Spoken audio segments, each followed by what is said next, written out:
Equation of a line passing through 2 points. The first point has x equals -16, and y equals 2. The second point has x equals 40, and y equals 50. First, place the 2 points on the coordinate grid. The run is the horizontal change, from x equals -16 to x equals 40, the run is 56. The rise is the vertical change, from y equals 2 to y equals 50, the rise is 48. Slope is rise divided by run, 48 over 56, which simplifies to 6 over 7.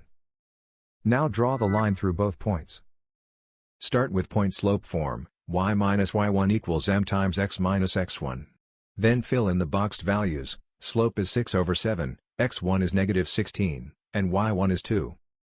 That gives the specific point negative slope equation for this line. Finally, solve for y to get slope negative intercept form. The graph and the equation describe the same line.